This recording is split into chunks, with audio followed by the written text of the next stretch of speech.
Es un gusto verlo hoy y que es mi deseo de que haya disfrutado esta semana y que hoy haya venido con el deseo de seguir adorando el nombre de nuestro Señor y Salvador.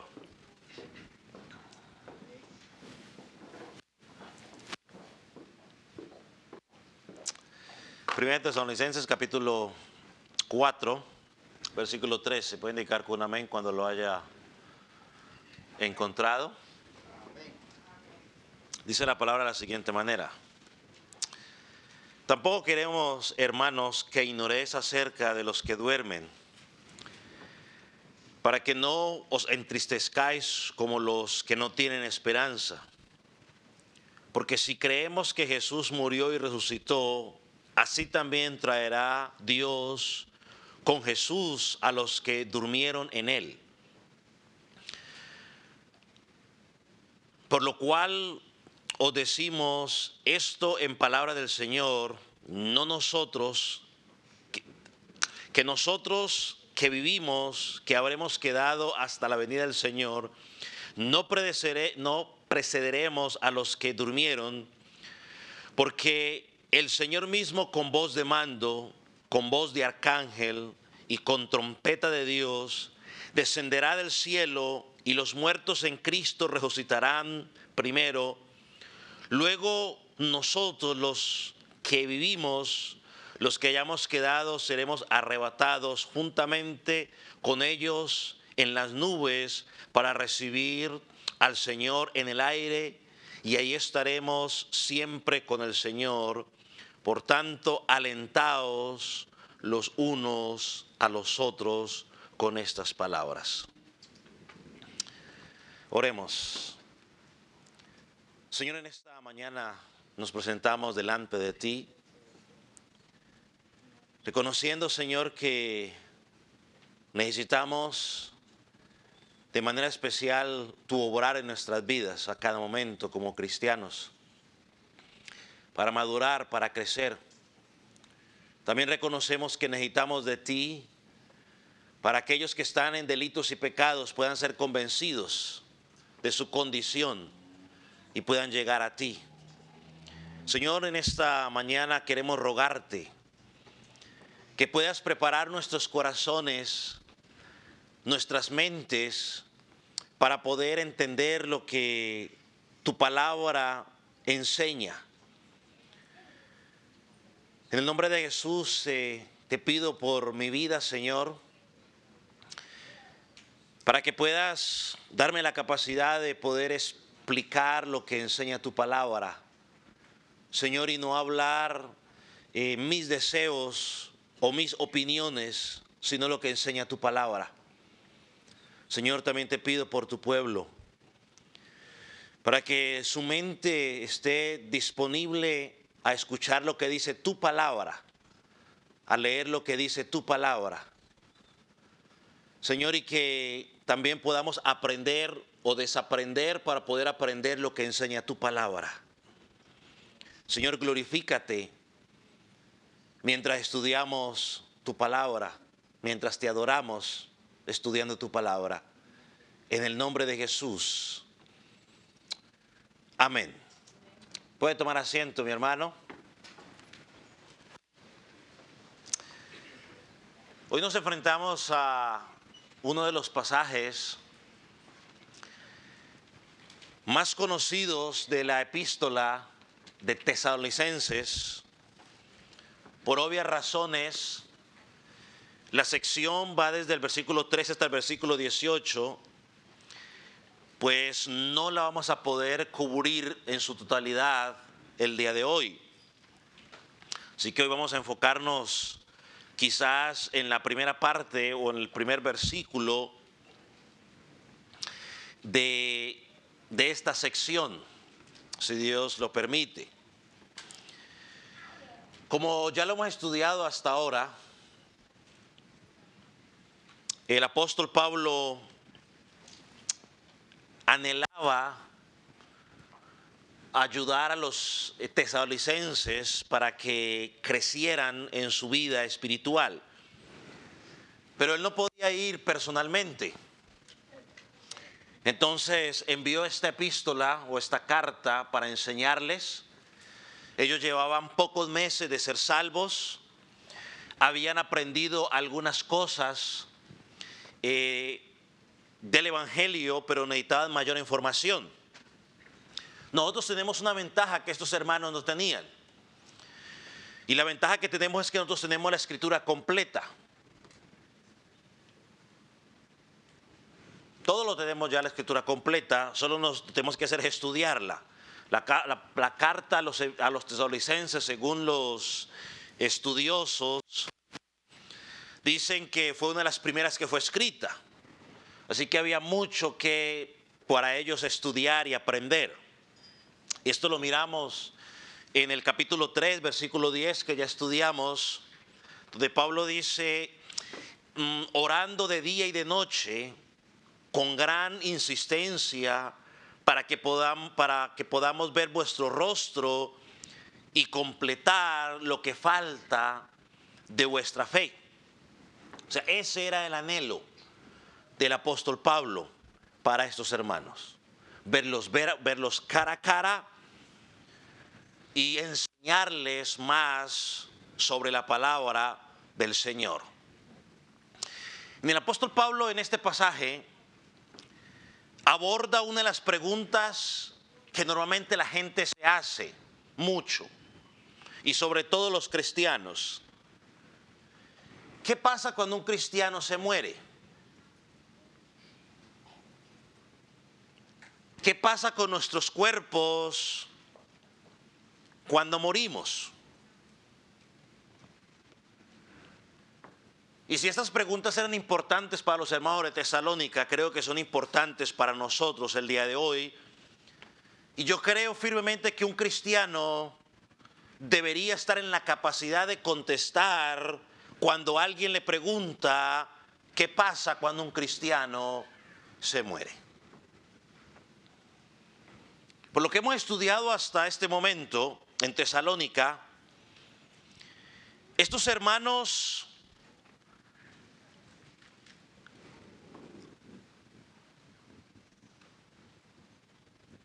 ellos tenían claro que había vida después de la muerte.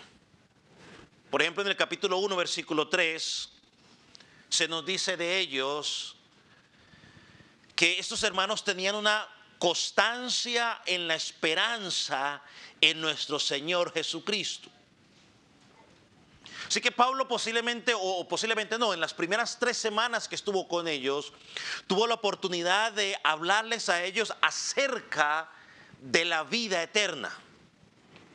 Y sabemos que ellos creyeron porque se habían vuelto de los ídolos a Dios.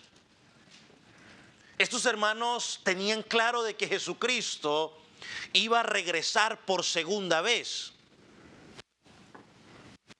que se iban a reunir todos juntos, que estarían en la eternidad con Él. Pero estos hermanos seguían preguntando, o por lo menos en este pasaje que miramos aquí, ¿qué ha pasado con aquellos hermanos que han muerto? ¿Será que esos hermanos se han perdido ese encuentro con el Señor? Quizás eran algunas de las preguntas que ellos estaban haciendo. Pero ellos estaban seguros de algo. Mire, si usted va al capítulo 1, versículo 9 y 10, Pablo les está diciendo que ellos se volvieron de los ídolos al Dios, para servir al Dios verdadero y vivo. Y lo segundo que nos dice es que ellos esperaban a su Hijo del cielo. Ellos tenían el desafío o la esperanza de ver al Hijo regresar. La misma esperanza que usted y yo hoy tenemos. Miren, por ejemplo, en el capítulo 1, versículos 9 y 10, encontramos 3 verdades rápidas que podemos recordar sobre estos hermanos. O 3 verdades sobre la salvación del cristiano. El primero es el pasado. Dice que se apartaron de los ídolos del pasado. Dejaron a los ídolos. Lo segundo es el presente. Se apartaron de los ídolos, ¿para qué? Para servir al Dios vivo y verdadero. Y hay un futuro. ¿Cuál es el futuro? Esperar de los cielos a su Hijo. Así que los tesalonicenses también sabían que existía un reino y una gloria segura para los cristianos. Tiene que tenerlo claro. Hay una gloria segura, un reino seguro para los cristianos. Capítulo 2, versículo 12. Dice: y os encargamos que anduvieses como es digno de Dios, que os llamó a su reino y su gloria.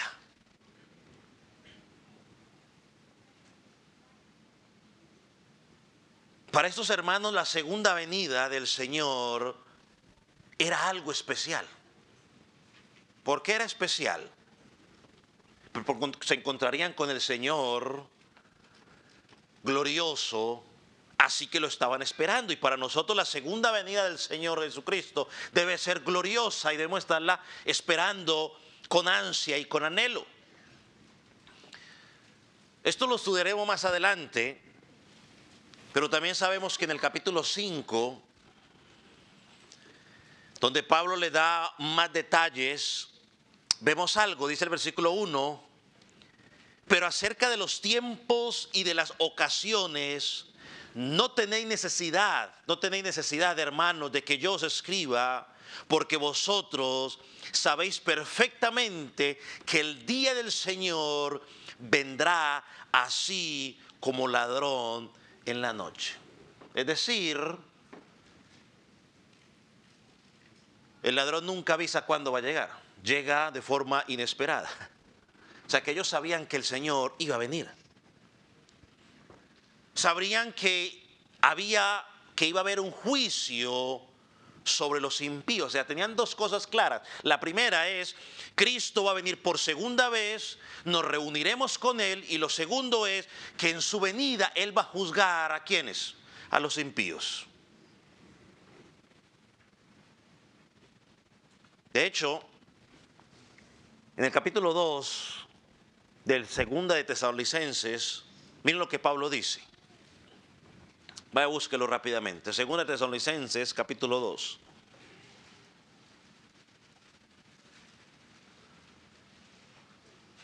Por lo que hemos mirado hasta ahora, quizás algunos de ellos estaban siendo perturbados un poco por algunas cosas que escuchaban. Pero miren lo que dice el versículo 2 de segunda de Tesalonicenses. Dice: que no os dejéis mover fácilmente de vuestro modo de pensar, ni os conturbéis ni por espíritu, ni por palabra, ni por carta, como si fuera nuestra, en el sentido de que el día del Señor está cerca. Ahora déjeme leerlo en la Nueva Traducción Viviente. Lo dice un poco más claro. No se dejen perturbar ni alarmar tan fácilmente por los que dicen que el día del Señor ya ha comenzado. No les crean, ni siquiera se afirman haber tenido una visión espiritual, una revelación o haber recibido una carta supuestamente de nosotros. Sería bueno de que algunos leyeran este versículo, porque hoy tienen gente con muchas visiones espirituales contando unas cosas medias extrañas. Algunos andaban preocupados porque algunos estaban diciendo que el día del Señor ya había pasado. Entonces ellos preguntaban: bueno, si ya pasó, ¿qué pasó con los hermanos que ya han muerto? La preocupación de ellos no era una duda si iban a ir al cielo. Ellos lo tenían claro. La preocupación de ellos era: bueno, ¿qué está pasando con nuestros hermanos que ya han fallecido? Ellos vivían a la expectativa del regreso de Jesucristo, pero querían saber qué estaba pasando con sus hermanos, ¿no? En medio de la confusión, en medio de las preguntas, Pablo les contesta esta epístola. Y miren, note algo interesante. Nosotros hemos venido hablando, o hablamos hace unas semanas atrás, del amor fraternal. Estos hermanos amaban tanto a sus hermanos que estaban preocupados si sus hermanos se habían perdido o se iban a perder el evento más glorioso que todos los creyentes están esperando. Entonces, en esas preocupaciones, Pablo contesta en el versículo 13: tampoco queremos, hermanos, que ignoréis acerca de los que duermen. Y quiero que notemos algo, quizás antes de entrar en más detalle. Este es un pasaje del apóstol netamente más pastoral que teológico.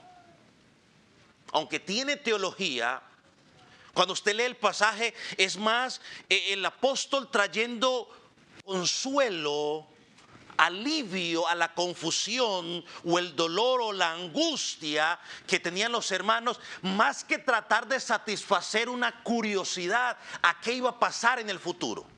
Quiero que lo tenga bien en mente. Es un pasaje pastoral donde el apóstol Pablo quiere consolar a los hermanos. Él no está queriendo cubrir la curiosidad de qué va a pasar en el futuro. Y si usted quiere llegar al pasaje a tratar de la curiosidad a ver qué va a pasar en el futuro, quizás estamos perdiendo el enfoque de lo que Pablo quiere decir. Pablo quiere consolar a los hermanos, quiere aliviar su dolor, su angustia. Estos hermanos sinceramente estaban agitados, estaban preocupados. Recuerde que después de todo eran creyentes bebés, espiritualmente hablando. Poco habían aprendido del evangelio, esperaban el regreso de Jesucristo y querían que esas dudas fueran cubiertas por el apóstol Pablo. Algunos han muerto. Pablo, ¿qué pasa con los hermanos en Cristo que han muerto? Estas palabras del apóstol Pablo, yo veo quizás al menos dos propósitos. El primer propósito es corregir las dudas que existían sobre estos temas en cuanto a, en particular sería qué sucede cuando los cristianos mueren. Y en segundo lugar es corregir la ignorancia en esa área por medio de la palabra. ¿Para qué? Para que al corregir esa ignorancia haya consuelo en la vida de los creyentes. Y para contestar esa pregunta, pues Pablo vuelve al versículo 13. Mire que él dice: no quiero que ignoréis. O sea, que no haya ignorancia con respecto a un tema. Porque la ignorancia a los hermanos en este tema, ¿qué les estaba trayendo? Tristeza. La ignorancia les estaba trayendo tristeza. La ignorancia trae tristeza, la ignorancia trae confusión, la ignorancia trae desánimo. Hay que ir a la escritura. Y Pablo dice, comienza el texto: no quiero que ignoréis. Y cuando habla de la ignorancia aquí, no está hablando de una ignorancia voluntaria. Es decir, hay una ignorancia por descuido. Es decir, o por pereza. Yo no quiero conocer eso. Simplemente no me importa conocer. Tampoco está hablando de esa ignorancia natural o la ignorancia del incrédulo. Esa ignorancia que se resiste a Dios en todo lo que tiene que ver con Dios. Está hablando de una ignorancia es por falta de información, es decir, no tengo el conocimiento adecuado para estar seguro sobre lo que está pasando. Mire lo que dice la Nueva Traducción Viviente, mire cómo lo traduce. Voy a poner el tablero en la pantalla para que usted lo vea. Ahora, amados hermanos, queremos que sepa lo que sucede con los creyentes que han muerto, para que no se entristezcan como los que no tienen esperanza. ¿Sí ahí lo dice más claro? queremos que sepan lo que sucede con los creyentes que han muerto para que no se entristezcan. Aquí vemos una vez más el propósito de Pablo. Quiero completar ese conocimiento, quiero completar la información que les falta a mis hermanos sobre qué es lo que pasa cuando han muerto. Y aquí hagamos un matiz o un paréntesis. Siempre la ignorancia en algún tema es peligrosa, porque nos puede llevar a malos entendidos, y los malos entendidos nos van a llevar a unas malas prácticas. Y yo me atrevería a decir que muchas de las prácticas extrañas que vemos dentro de las congregaciones el día de hoy se debe a dos cosas. En primer lugar, la ignorancia de lo que enseña la Escritura. El profeta Oseas dijo: mi pueblo perece por falta de conocimiento. Y en segundo lugar, porque esa ignorancia nos lleva a dejarnos guiar por nuestro engañoso corazón. Nuestro corazón quiere poner sus propios deseos y ir en la dirección que él quiere. Cuando pensaba en la palabra ignorancia, recordé 1 Corintios 12, 1. Pablo hablando a la iglesia de Corinto. Mira lo que le dice. 1 Corintios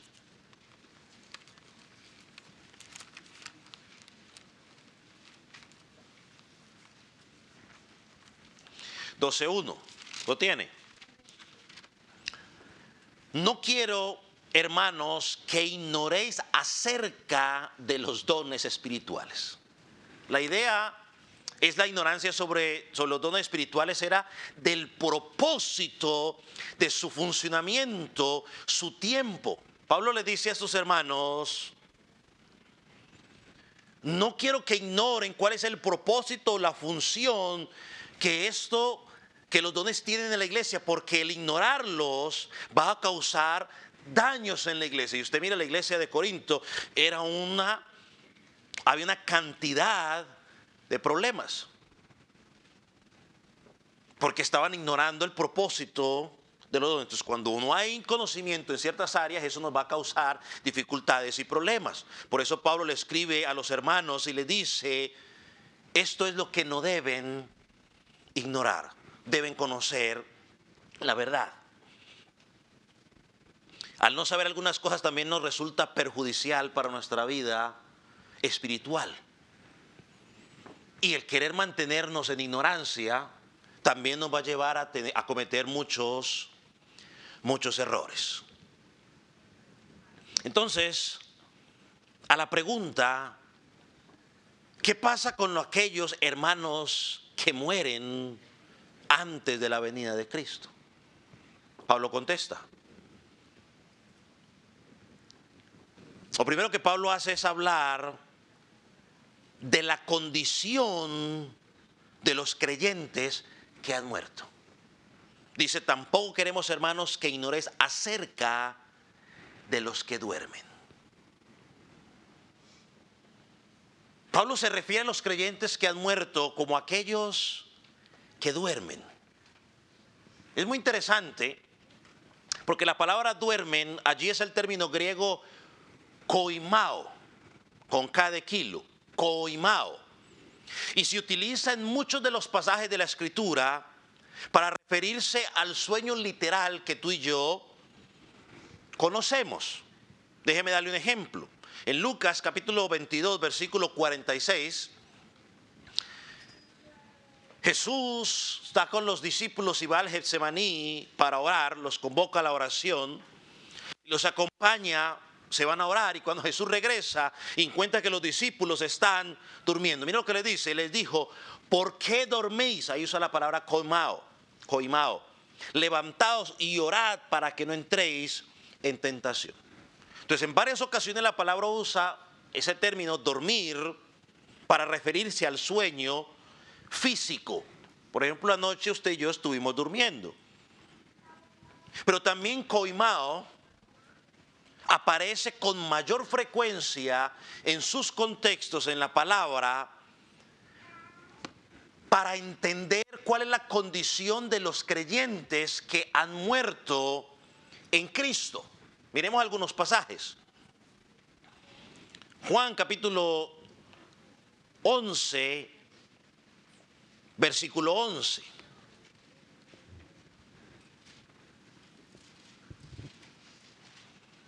Dice el pasaje donde Lázaro ha muerto y Cristo dice las siguientes palabras. Dicho esto, les dijo después, nuestro amigo Lázaro duerme, mas voy a despertarlo. Lázaro literalmente estaba ¿qué? Muerto. Ya habían pasado varios días de su entierro, pero Cristo se refiere a él como que está dormido. Entonces, cuando se usa para el creyente duerme, se usa para referirse a un creyente que ha fallecido. Vamos a otro ejemplo. Por ejemplo, en Mateo 27, versículo 52, luego de la muerte o de la resurrección de Jesucristo, hubo un milagro. Y dice Mateo 27, versículo 52, que se abrieron los sepulcros y muchos cuerpos de los santos que habían dormido se levantaron. Otra vez más, vemos allí la palabra dormir, koimao. Esta fue uno de los grandes triunfos de Cristo sobre la muerte. Encontramos otro ejemplo en Hechos capítulo 7, en el caso de Esteban. Esteban, el primer mártir de la iglesia, estaba predicando el evangelio y estas gentes se enojaron con él, lo empezaron a apedrear. Y miren lo que dice Hechos 7, versículo 60, creo. No estoy. Sí, 60. Dice, y puesto de rodillas, clamó a gran voz, Señor, no les tomes en cuenta este pecado. Y habiendo dicho esto, durmió. Yo creo que usted no entiende que simplemente se acostó a dormir ahí. No, Esteban automáticamente murió. Otro ejemplo que podemos notar es el peligro de participar en la cena del Señor indignamente. Pablo menciona que una de las consecuencias de participar de la cena del Señor es que algunos están durmiendo. Miren lo que dice Corintios 11:30. 1 Corintios 11:30.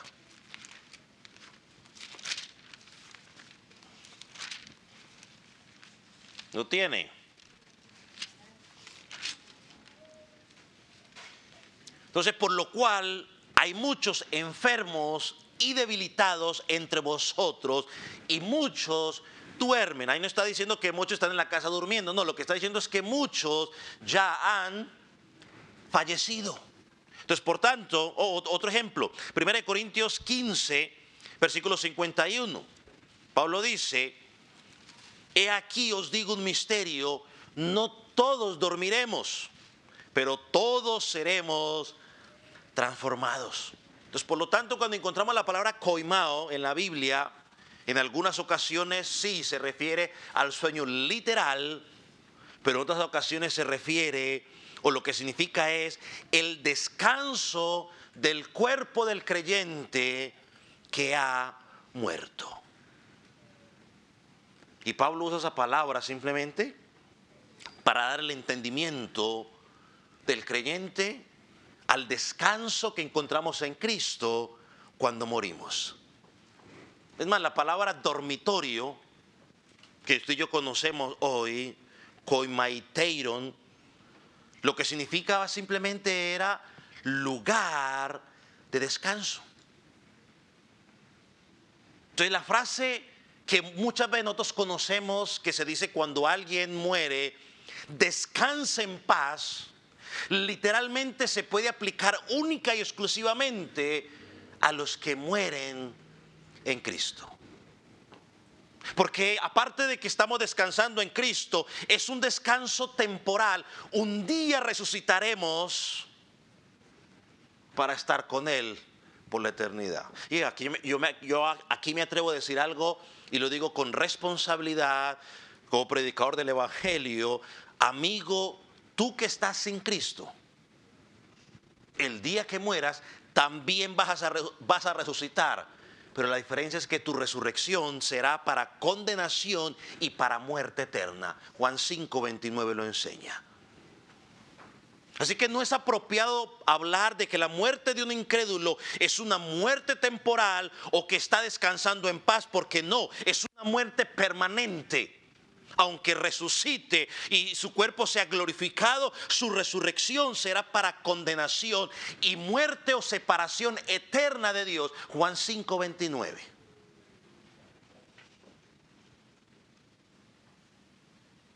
Entonces su muerte no es temporal, es permanente. Para algunos, la palabra dormir ha generado controversia en qué es lo que realmente significa. ¿Será que estamos dormidos, desconectados de todo? Bueno, la enseñanza bíblica dice otra cosa. Algunos dicen que es que se entra en un estado de inconsciencia, donde cuando la persona fallece entra en un estado de inconsciencia. Y es un descanso continuo donde no sabe qué pasa. Es como, quizás lo pongo en unos términos más modernos, como si estuviera en coma. Bueno, ahí está, pero no está. De ahí la enseñanza peligrosa de algunas sectas. Yo creo que usted quizás lo ha escuchado, que se llama el sueño del alma. Bueno, esa enseñanza es peligrosa porque no tiene nada que ver con la Escritura. La Escritura en ningún lado enseña de que cuando dice que el creyente está durmiendo es porque está en un sueño ahí extraño o desconectado. No, la Escritura no enseña eso. El término dormir, cuando enseña, se aplica al cuerpo, mas no al espíritu o al alma. Por ejemplo, en Hechos capítulo 7, versículo 60 que leímos, dice que Esteban dijo: Señor, recibe mi espíritu. Señor, recibe mi espíritu. Al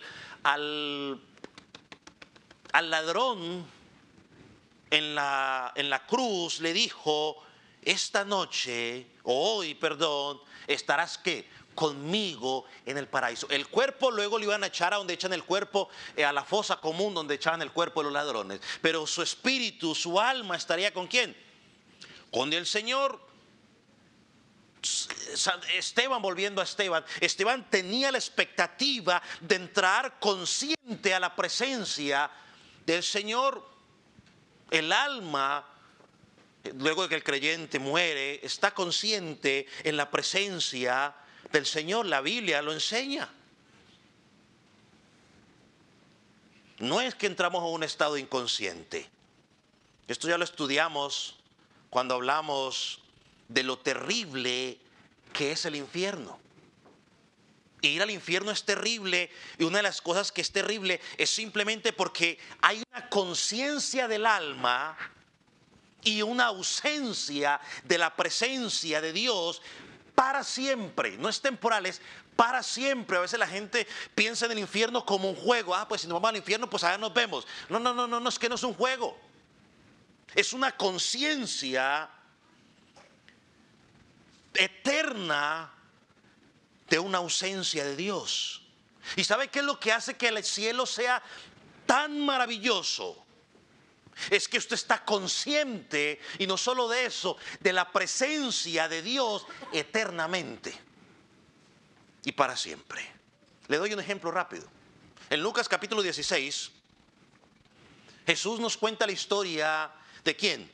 De Lázaro, o del mendigo, y del rico, ¿cierto? Ten en cuenta, perdón, del mendigo, no de Lázaro, y no del mendigo, y de Lázaro. Cuando el mendigo muere, o Lázaro,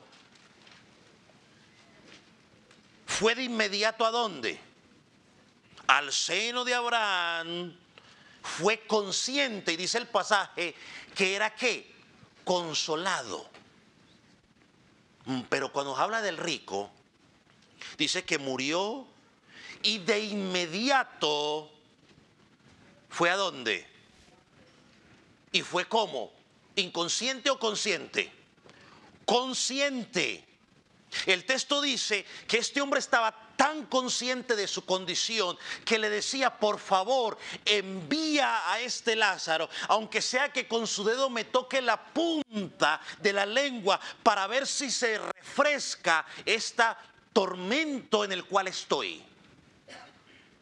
Estaba tan consciente de su condición que le decía: mire, por favor, déjame ir a predicarle a mis hermanos para que no vengan a este lugar de tormento. Mira, este evangelista quería volverse allí. Demasiado tarde. En 2 Corintios capítulo 5, versículo 8, Pablo considera la muerte de un creyente y mire cómo la expresa. Pero confiados, y más quisiéramos estar ausentes del cuerpo y presentes en el Señor. Lo que está diciendo Pablo ahí, simplemente en su contexto, es que aunque nuestro tabernáculo físico, este cuerpo, se va desgastando, se deshace, dice, hay un anhelo por el templo de Dios en los cielos que es permanente. Y por eso dice: yo quisiera estar ausente, o sea, muerto aquí, pero presente con el Señor. Pablo enseñó y creía que automáticamente cuando un creyente moría en Cristo, su espíritu, su alma iban ¿a dónde? A la presencia del Señor. No hay tal condición de un lugar intermedio. No hay un estado de inconsciencia o de purgatorio o de limbo. No hay un coma espiritual. Eso no existe. Ausente en el cuerpo, presente en el Señor. Se murió el rico y automáticamente en el infierno, lugar de tormento. Filipenses 1:23.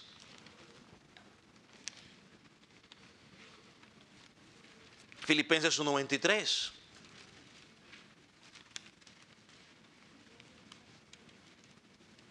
¿Lo tiene? Miren lo que dice Pablo allí. Glorioso este pasaje.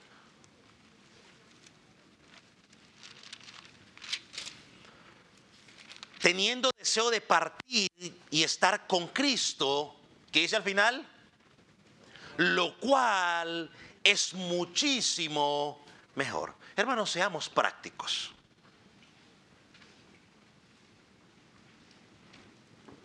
Si realmente partir de esta tierra es simplemente dormir y dormir hasta que la resurrección venga en la segunda venida de Jesucristo, eso no suena como muchísimo mejor. Porque Pablo dice aquí, estar con Cristo es muchísimo mejor. Tampoco suena como ganancia, porque Pablo también dice que morir es ganancia. No, anote la palabra partir, aquí en Filipenses, deseo de partir. Esa palabra no describe un cese de la conciencia, no. La palabra partir es una acción que nos habla de un acto, de una realización que nos lleva a estar con Él. O sea que al morir, cuando un creyente muere, va a la presencia del Señor. Y cuando un incrédulo muere, simplemente va al infierno, al lugar de tormento. Ahí no hay ningún tipo de oración o servicio posfúnebre que pueda sacar a esa persona de allí. Si no lo entiende, lo vuelvo a invitar a que lea Lucas capítulo 16. Ahí está más claro, no se puede.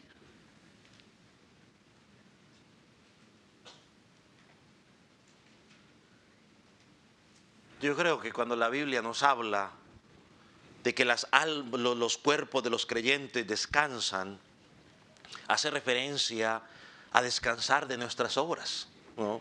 Apocalipsis capítulo 14, versículo 16 lo dice: oí una voz que desde el cielo me decía, escribe, bienaventurado de aquí en adelante los muertos que mueren en el Señor Si dice el Espíritu, descansarán de sus trabajos, porque sus obras con ellos siguen.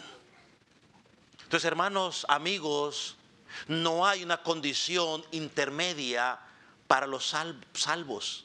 Al morir, automáticamente entran a la presencia de Jesucristo.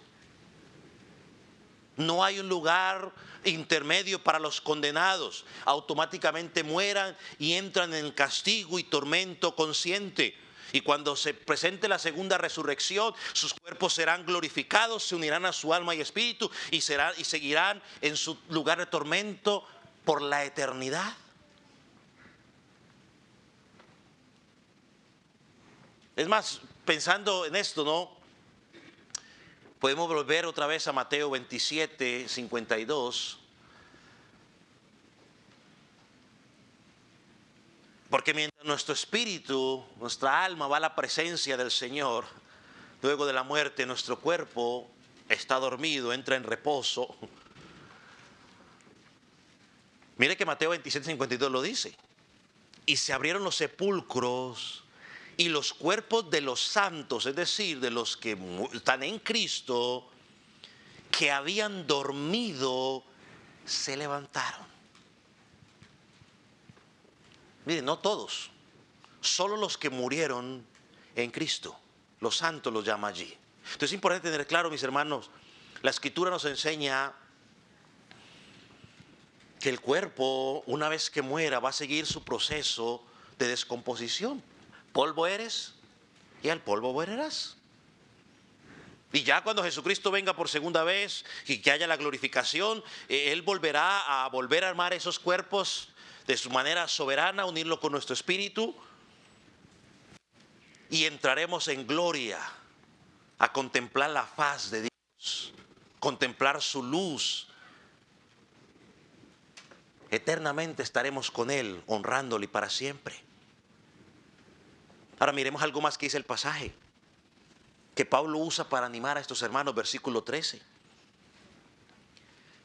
Para que no os entristezcáis como los que no tienen esperanza. O déjeme leérselo completo entonces. Tampoco queremos, hermanos, que ignoréis acerca de los que duermen. O sea, ellos están en la presencia del Señor, su cuerpo está aquí descansando, pero ellos están en la presencia del Señor, conscientes, para que no os entristezcáis como los que no tienen esperanza.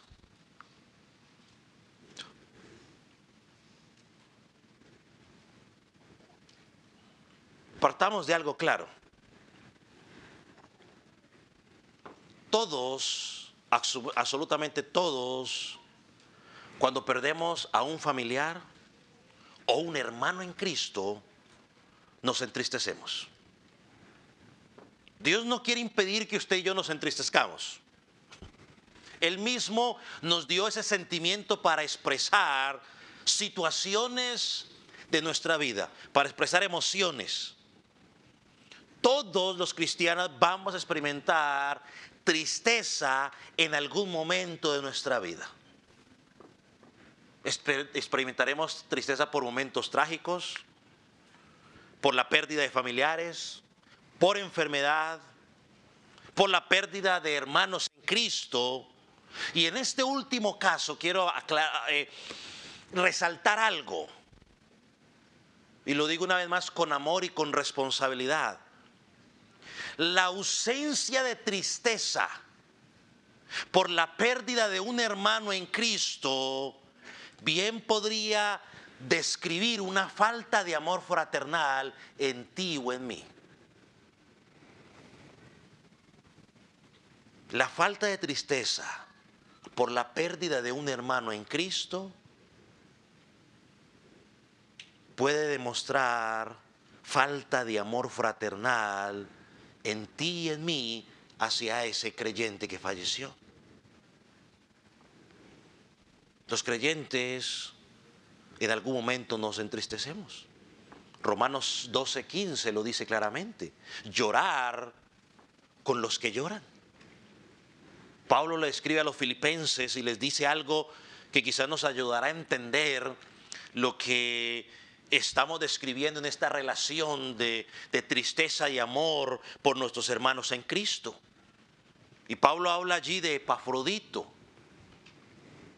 La Biblia cuenta de que Epafrodito se enfermó gravemente y Pablo le está contando a la iglesia y les está diciendo cómo se sentía él por la enfermedad de su hermano Epafrodito, que él pensaba que él mismo se iba a morir del dolor que sentía por la muerte de su hermano, o por la enfermedad de su hermano.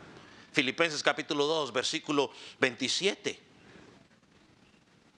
Dice que cuando estuvo enfermo, a punto de morir, Dios tuvo misericordia de él. Dice, Dios tuvo misericordia de mí. No solamente por él, sino también por mí, por la tristeza que había en mi corazón por ver a mi hermano en esa condición y no poder hacer nada. Es como cuando el padre ve al hijo enfermo y usted como padre no puede hacer nada, en usted hay una tristeza. Bueno, Pablo está diciendo lo mismo, o sea, había una tristeza, un dolor en mi corazón por ver la condición de mi hermano. Una vez más, el saber que un hermano en Cristo ha partido con el Señor debe producir dolor en nuestro corazón. Si no hay dolor en nuestro corazón, hay que examinar nuestra vida.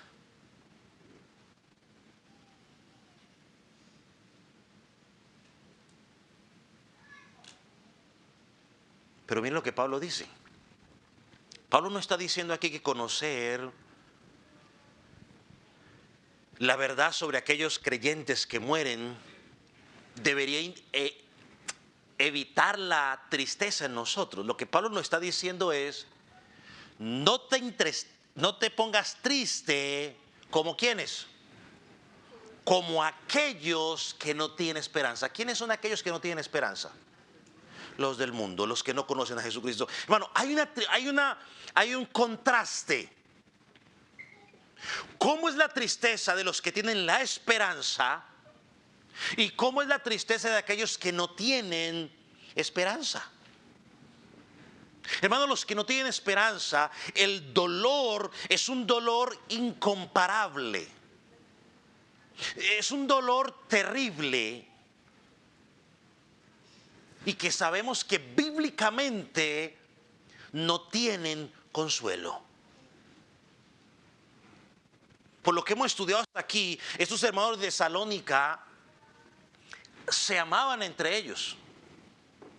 Ellos eran un ejemplo de amor fraternal. Ellos habían dado evidencia de cómo se amaban unos los otros. Y no solamente eso, sino cómo amaban a otros creyentes en el área de Macedonia. Ellos habían batallado con estos creyentes meses, quizás por las persecuciones, por haber conocido a Jesucristo. Y ya estaban viendo que algunos de los hermanos estaban falleciendo antes de que Jesucristo llegara por segunda vez. Había una tristeza normal en ellos.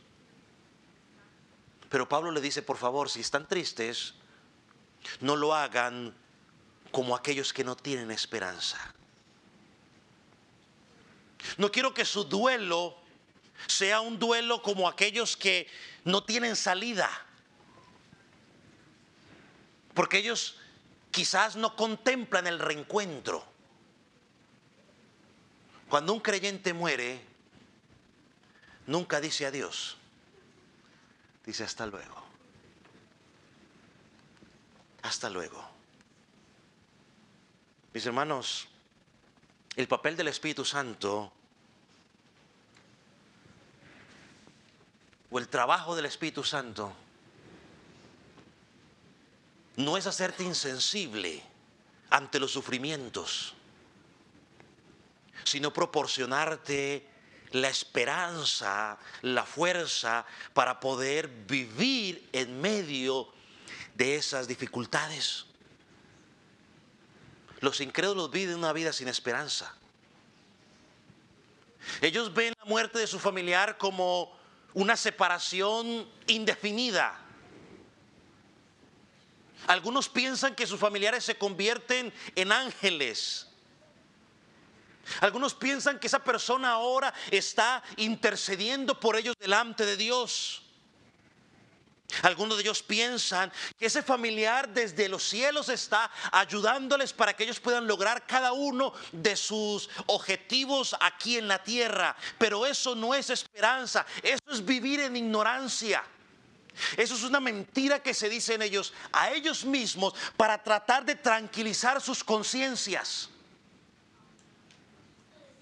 Otros simplemente invierten su dinero en líderes religiosos para que ese líder religioso le dé unas cuantas palabras para ellos una vez más tranquilizar su conciencia. Oh amigo que estás en Cristo, te digo en esta mañana, eso está alejado totalmente de lo que enseña la Escritura. Te lo digo una vez más, si tú mueres sin Cristo, si tu familiar muere sin Cristo, nada será suficiente si tu esperanza no está sostenida en Cristo Jesús. Nada será suficiente.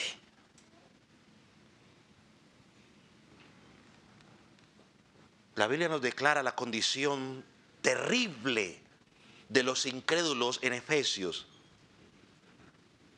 Vaya a Efesios capítulo 2, versículo 12.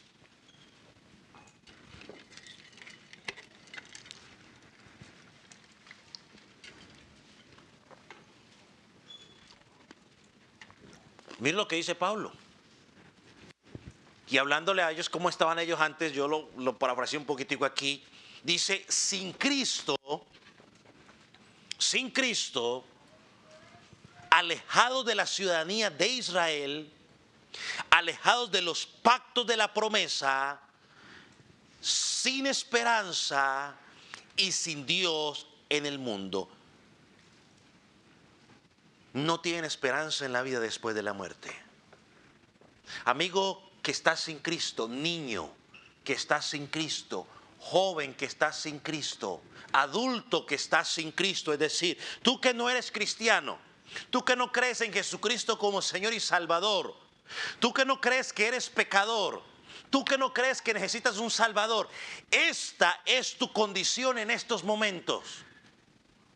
Estás sin Cristo. Estás alejado de la ciudadanía de Israel, estás alejado de los pactos de la promesa, vives sin esperanza y vives sin Dios en este mundo. Y el día que te mueras, irás a condenación eterna. No hay lugar intermedio. No hay nada más triste. Yo he tenido la oportunidad que me han invitado a hablar en, ¿cómo se llama eso? Sepelios o velorios de gente que no es cristiana.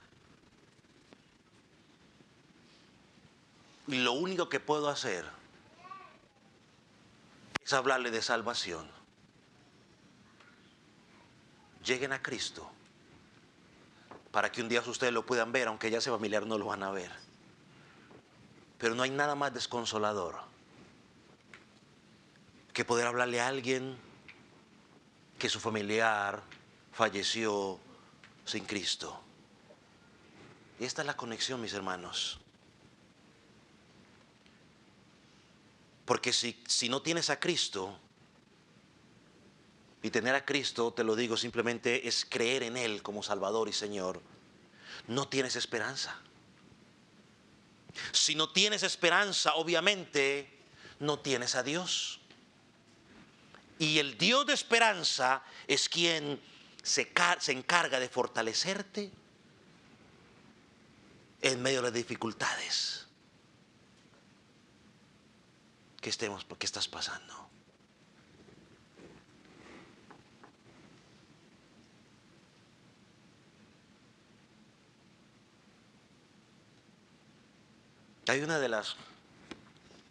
Tuve la oportunidad de leer algo sobre un historiador que hablaba de las creencias que tenían los antiguos y los filósofos. Y él termina diciendo algo que, déjeme leerlo aquí.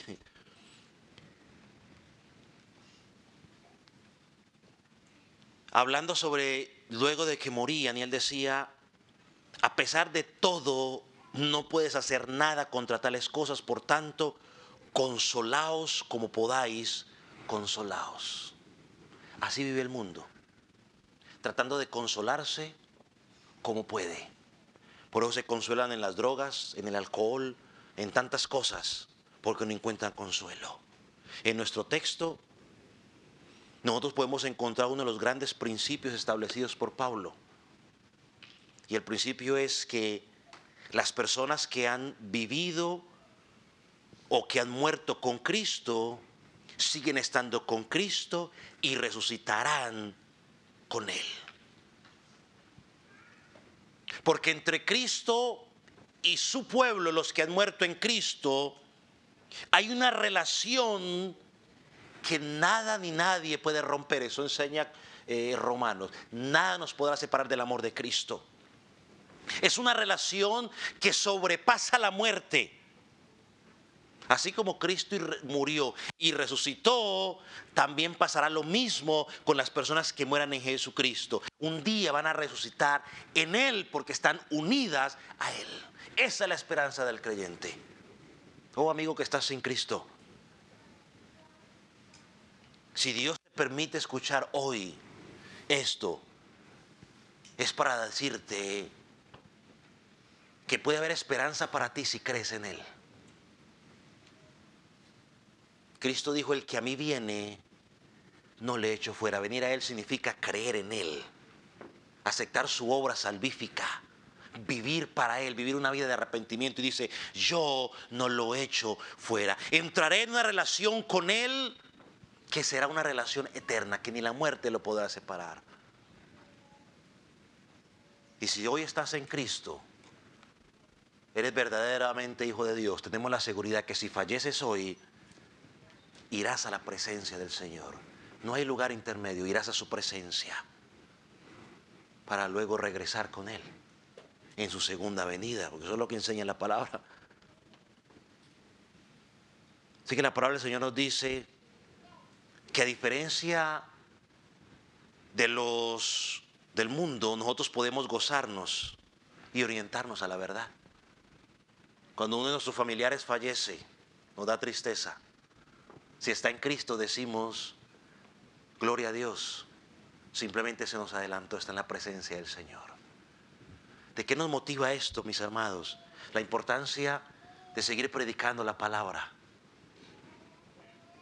para que si nuestro familiar fallece, pueda fallecer en Cristo. Porque si fallece sin Cristo, pasará la eternidad en el infierno, en el lugar de tormento, consciente de todo lo que vivió, de todo lo que no hizo y sobre todo de haber rechazado al único intermediario entre Dios y los hombres, Jesucristo. Nosotros como creyentes podemos encontrar profundo contentamiento a pesar del dolor físico, porque estamos en el Señor. Ahora, ¿cómo se lleva a cabo la resurrección? Bueno, eso lo encontraremos en los siguientes versículos que el apóstol va a hablar. Pero por ahora nos queda claro, el creyente que muere en Cristo está en su presencia. ¿Nos trae tristeza? Claro que sí, pero nuestra tristeza es diferente a la tristeza del mundo. Y si tú no conoces a Cristo, estimado amigo, hoy es el día de salvación. Te vas a morir un día.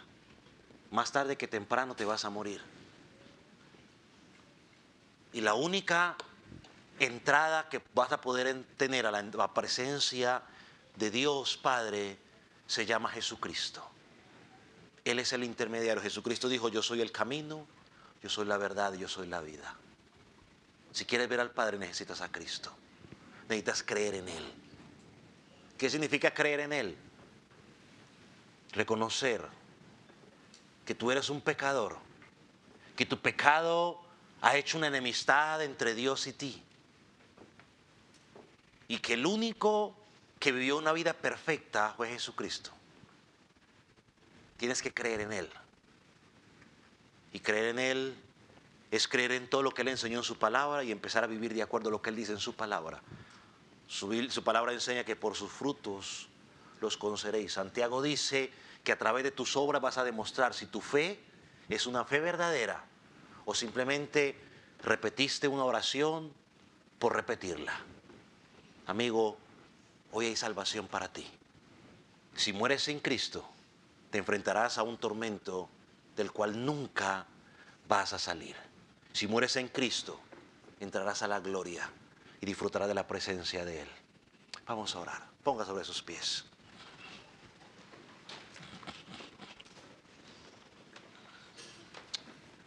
Señor Jesús, te damos gracias por tu palabra. Gracias, Señor, porque ella nos permite dar respuesta a la pregunta que mucha gente o muchos nos hemos hecho en algún momento. ¿Qué pasa cuando morimos? ¿A dónde vamos? Señor, gracias porque hay consuelo en saber de que vamos a la presencia del Señor. Pablo dijo, ausente en el cuerpo, presente en el Señor. El vivir es Cristo, el morir es ganancia, porque va a tu presencia. Señor, pero también está la otra cara de la moneda. Aquellos que mueren sin ti y van a la condenación eterna, como el rico en Lucas 16. Señor, oramos en estos momentos por aquellos que no te conocen, para que sea tu Espíritu Santo el que los convenza de su condición y de la necesidad de un Dios salvador, de creer en ti. Que ellos puedan confesar con sus labios, creer con su corazón y confesar con sus labios que han creído en ti. Y que sus vidas evidencien de que tú eres su Salvador. Padre, gracias por tu palabra. Permite que ella pueda dar fruto en nuestras vidas al 100%. En el nombre de Jesús. Gracias, mi Señor. Amén.